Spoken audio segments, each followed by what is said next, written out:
Okay, so let us continue with Danganronpa Togami Volume 2, Chapter 2, Part 13. So there are 11 people still alive. Well then, there is plenty of money in the bank, plenty of surplus funds. If Jiro had heard what he said, he'd have been killed in a moment. Pennyworth had gone and retrieved a bottle of wine from the wine cellar for Nanamura, who is conducting individual questioning in the cafeteria. Accompanying him is Polaris, who doesn't talk and who Kazuo can't see as anything other than a doll, really. She reminds him of Takuya and the twins in a way. Kazuo asks Shinobu how the questioning was, and she replies that it was terrible, so he tries to prepare himself for it. When he steps into the cafeteria, there is no one there but Nanamura and Polaris. No ally for him. Though, the only ally he's ever really had was his sister. Nanamura tells him to make himself at home and says that time really didn't do him a favour, did it? Kazuo asks what he means by this, and he replies that had the competition taken place a few years later, he might have had time to jump from bronze to silver or even a gold rank. Kazuo is pretty skeptical of that, considering that he wasn't blessed with any talent. I wonder, have you ever experienced carnal desire for your own sister? Huh? My glasses slipped. Just what was this guy saying? I don't understand. I don't understand the question. Yes, please spare me that line. Let me simplify the conversation that derives from such a question too. It's a waste of time. Sexual attraction? I kind of felt that for her. I mean, she's my sister. Perhaps. If she were your real sister. I shivered at his expression and what it implied. Nanamura wants to ask about Ichiro's murder, and Kazuo recaps that Jiro, Ayumi, and Pennyworth discovered the body in his room following hearing a commotion. Ichiro's blood was all over the room, and by his body they saw... He's interrupted by Nanamura saying that it was a certain kanji letter, specifically a ya. Now that certainly narrows it down, since there's only 3 people it could apply to: Takuya, Yoru, and Kazuya, and now that kanji can apply to Yoru as well. Kazuya doesn't appreciate that implication, and says he didn't do it. Nanamura responds with, of course you would say that. Kazuo goes on, saying that it doesn't make sense that it would be him. The ya is the last part of his name, so wouldn't he write the Kazu part first? Again, Nanamura responds with, of course you'd say that. However, Nanamura says that he's already figured it out, so it doesn't matter. Kazuo is shocked, but is told to skip his predictable reaction, and Nanamura asks him to be taken to Suzuhiko's room. Didn't I just tell you to keep your reaction to yourself? Part 14. Well, I can't believe that this is the first time someone has thought to approach the guy whose talent is killing people about these serial murders, but what do I know, right? Anyway, Suzuhiko's room is enclosed by 4 concrete walls and is lacking windows, so that even if you're standing there in the middle of the day without electricity, you'd be in total darkness. And so, why is he in this prison-like room? Well, he's reading. Nanamura's flowery self-introduction gets cut off by Suzuhiko's raucous laughter, which Kazuo notes in his full derision. It's as if he doesn't even see anyone else, as if the only person he can believe isn't himself. As if only people who can't believe are others. Suzuhiko has a good guffaw at Nanamura's expense and comments that a detective really did come, huh? Too bad he's making a fool of himself. He looks over at Nanamura and Kazuo with a haughty glare. You're reading the complete words of Yumino Kusaku, Volume 7, published by Sanichi Shobu. Making fun of detectives while reading Yumino Kusaku is like declaring you hate fish while eating sushi. I guess you have a point. It's seeing the beautiful pale girl bullied makes me want to befriend her kind of feeling. Ryuki Uta then. That's right, now that you mention it, it is included in Volume 7, isn't it? The number 7 is quite itself beautiful. The joke here is that Nana means 7 and Nanamura is his name. Ah, you're cracking me up. The detectives really enjoy detective stories. Well, you enjoy killing, don't you? Former super high school level hitman? Ah, is it true that detectives can get off just from the word locked room? Ah, the hitman being the murderer in this case would be a boring outcome, I suppose. Normal people don't kill. Kazuya is stunned. Is this conversation really happening right now? Nanamura asks Suzuhiko his opinion on the murders during this case, and Suzuhiko says that instead of answering, he'll give him some advice, but be wary of that brat behind him. Beware of that brat behind him. At this moment, Kazuya realizes that Polaris had been standing behind them the whole time, silently looking on as things unfolded. It's as if her entire existence is for nothing but watching over the proceedings. Nanamura called her his assistant, but it's more likely that she's his secretary. How do you know Suzuhiko wasn't talking to you about Kazuya? They get ready to leave, and Suzuhiko calls out to Kazuya. It's been 2 years since they last saw each other, and he can't even say hello. Is he hiding his tears of joy at being reunited with his big brother to look strong? Kazuya tells him to shut up, but Suzuhiko says that he knows best of all people what a loudmouth he is. Oh, by the way, how's Shinobu doing? Is she well? If you were to disappear, Nei-chan and I would be happy. Suzuhiko reacts to this in a fashion eerily similar to what Mukuro did once in Zero, saying that Big Bro is just shocked at his little brother's scathing words. He's so hurt that he might just up and flee Okayama altogether. Kazuya slams the door on him mid-sentence, thankful that it's a noise-cancelling door. Your brother, is he always like that? Yes, he is. The killer. Kazuya thinks a bit about his brother Suzuhiko and how he killed so many people that Hope's Peak scouted him.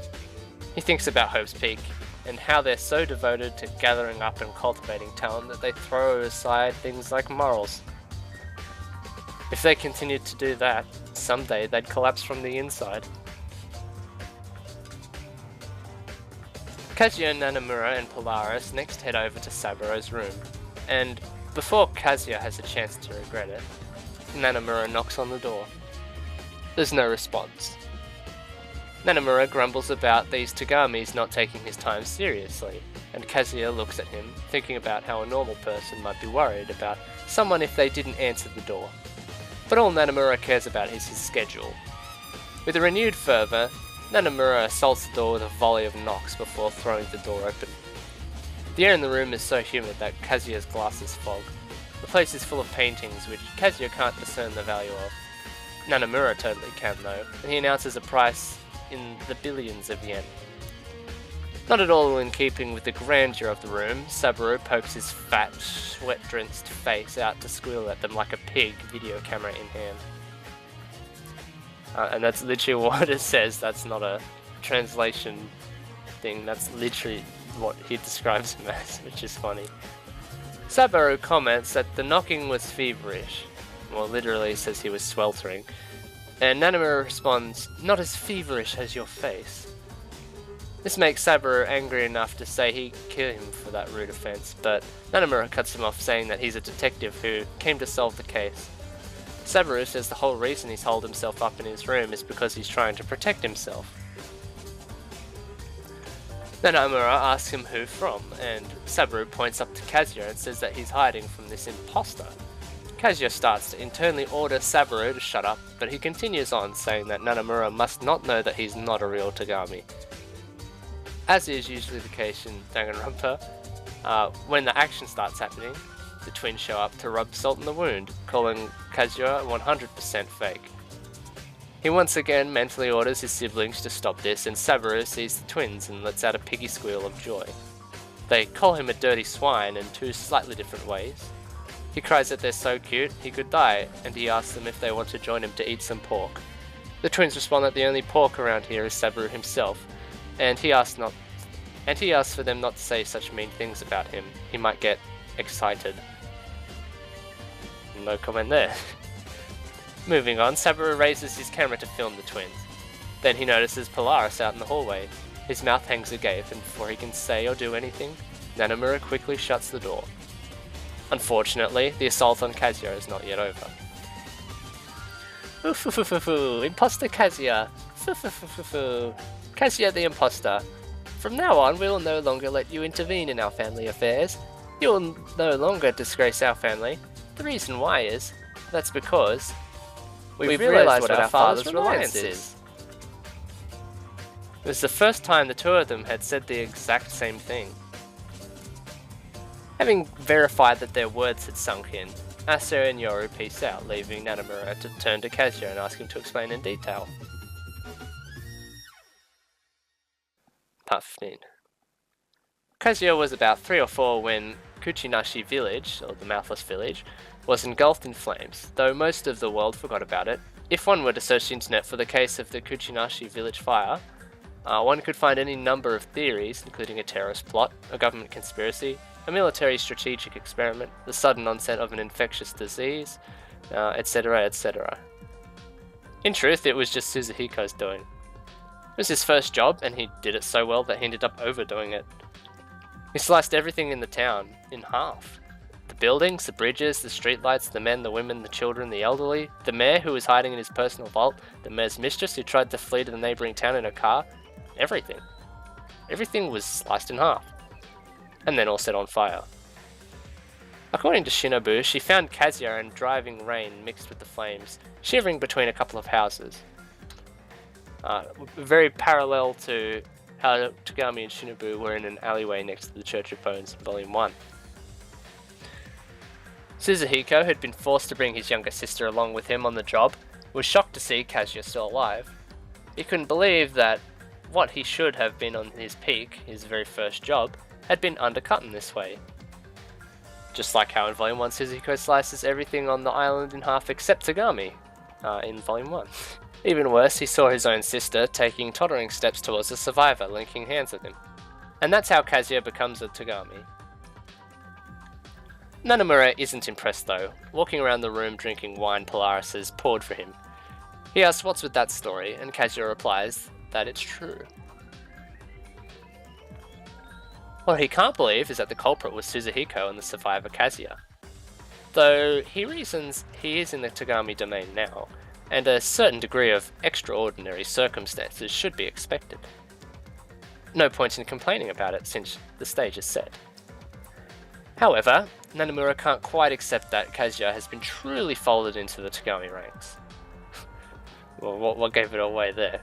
The potential heirs calling him imposter every other second? Kazuya says no shit Sherlock, and thinks to himself that the only people who ever considered him family were Shinobu and Asagao. And Asagao is dead. Nanamura asks if he's ever had a DNA test done, and Kazuya explains that his adopted mother, Michiko, was strongly opposed to it. Nanamura supposes that Michiko probably wanted to have an extra chip in the game, to better the odds that one of her kids ended up being crowned heir. However, doesn't the current head of the family doubt his legitimacy? He heard the special way in which the Togami heir is chosen, but can any old kid just be entered? Kazuya supposes that his father will recognize him if he wins the competition, to which Nanamura asks if until then he just gets randomly called to be a Togami. Kazuya replies that technically all of his half-siblings are in the same boat, since they only get to stay Togamis if they win. Nanamura changes the subject to ask about the estrangement from Suzuhiko, and Kazuya tells him that he was kicked out of the house 2 years ago because of a petty incident. Huh. So, you can talk fluently about the truth of the Kuchinashi village fire case, but you can't say a word about this petty incident from 2 years ago? Nanamura's gaze focused on me. By the way, Nanamura mentions the butler let him listen to the tape. Kazuya asks if he means the tape in which regards the rules to the competition, and Nanamura huffs that there is no other. According to the tape, it says there are 15 competitors, but that might well very exclude Kazuya. Perhaps there's a true 15th person hidden somewhere on the island. No, I'm not doing the meme. Okay. Kazuya is just here to be a scapegoat for anything that might go wrong. It's possible that the culprit in this case is the well-hidden true 15th person. This, understandably, bums Kazuya out a bit. He wasn't included from the start. What has all his hard work and perseverance been for all this time? There's nothing he can do for his sister, after all. No, there's no need to be upset. This is nothing but the detective's guess, after all. He thinks back to the odds.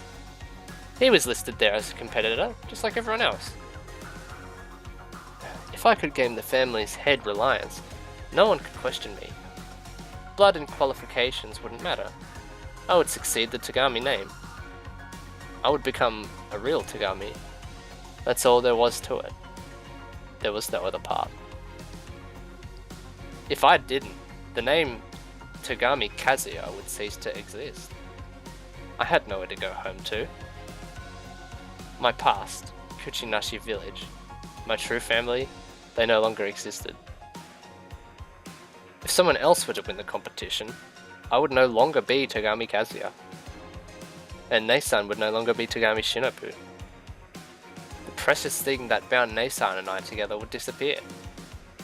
At the same time, Suzuhiko and Nei-san were connected by blood. Because of this, she couldn't be saved. There was no one who would come to save her. I wouldn't succeed the Togami name. I would become a Togami. That's all there was to it. There was no other path. My goal was to become the next head of the family. I'd stake the Togami name on it. So Nanomura starts talking shit on Kazuya, insulting him by saying he's an imposter who has no talent or pedigree, etc. And Kazuya gets pissed enough to leave his own room. Neither Nanomura nor Polaris follow. He figures that since he isn't considered a real part of the Togami family, there's no reason to suspect him. In the hallway, Kazuya runs into Jiro, who has been zoned out ever since Ichiro was killed. Kinda like a reverse of the beginning of Chapter 3 in the first game. Is this what happens when your full sibling is killed? If that's the case, then Kazuya will never know how it feels. While that's somewhat relieving, it's also a bit saddening to think about. The 7th day is the first in a long time since there wasn't a murder. Kazuya still has a shot at gaining the family's head reliance, even if his participation is a little dubious. Part 16. After dinner on the 8th day, Shinobu and Kazuya are relaxing in the library. Which is kind of like that small moment in DRK4 where Kirigiri refuses to take off her shoes and socks, off in terms of small character quirk consistency. Which is always a good thing, calling back on that old canon. The Togami library is filled with all kinds of secret information, including things that are not yet released to the public. However, they like to protect their own, and as such the Kuchinashi village fire case isn't kept on file. The Togami conglomerate completely erases anything that might sully its image. Shinobu asks why Kazuya looks so down, and he tells her about what Nanomura said. She lets him know that no matter what, he's still her little brother. Kazuya, though, tells her that he wants to win the competition and become the next head of the family, because he wants to save her. I'm fine now. But I'm fine now. Kazuya says that these words are how Shinobu seeks to save herself, but he knows that words alone aren't enough. If he loses his spot in the Togami family, he'll just become a nameless boy, and the only person left before her will be that man. Nissan, is he a precious family member too? Was that man family too? Was she okay with it just being the two of them? Shinobu is about to answer, but she gets interrupted by a noise. Turns out it's Shiro, who came to borrow a sherbet scone, who happened to overhear the conversation. Shinobu mentions that she feels like they should be calling the police over these murders. Which, I mean, they kind of call the detective, but police, I guess, are a bit different. And Shiro offers that maybe the reliance refers to finding the true 15th person. He reports that he's felt a person's presence ever since they arrived at the castle. When asked where the person could be hiding, he suggests that it's probably the Forbidden Space. The Forbidden Space refers to a door in the entrance area that cannot be opened no matter what they do. Everyone started calling it the Forbidden Space as a result. Kazuya is skeptical though. Is the secret to winning the competition really as simple as opening that door? Is that really okay? They hear a new noise, and the twins silently enter the library and head into the special collections area, closing the door behind them. That's where the secret information and documents are kept. Shiro goes on to say that he thinks the competition should take a back seat to solving these murders, but Wasuke's murder weapon is still throwing a wrench into the works. Kazuya suggests that the culprit is Pennyworth, and immediately regrets it, but feels compelled to go on anyway. After all, as the butler, he has access to all the knives in the kitchen. Shinobu scolds him, saying that Pennyworth is too dedicated to ever pull something like that, and says it's not nice to say things like that. Kazuya is about to argue, but Shinobu cuts him off. Clearly the culprit is among them, so they need to gather information. Shinobu is about to say something to Kazuya regarding herself and the others, when there's a loud noise from the special collections room. The door bangs open and out stumbles Aso. Or is it Yoru? Either way, it's one of the twins. Only one of them. And that's never a good sign. Either Aso or Yoru screams that it's burning, and the others run to the special collections room to see that it's caught on fire. All the important, irreplaceable documents are going up in smoke. The solo twin keeps howling about how it's burning, and soon Nanamura and Polaris arrive on the scene. Nanamura, who often finds himself at the centre of incidents of sudden immolation, yells for a fire extinguisher. They need to put out the flames, or valuable evidence could turn to ash. Kazuya realizes if they don't do anything, the whole castle could burn down. But how did the fire start? And why are the twins, who have never been apart, now separated? Battling coughs from the thick smoke, they start a bucket brigade to put out the fire. Burning, burning. Collapsed on the floor of the library. Either Asa-san or Yoru-san was crying. Crying and smiling. God damn it, Danganronpa twins. Why you gotta be like this all the time?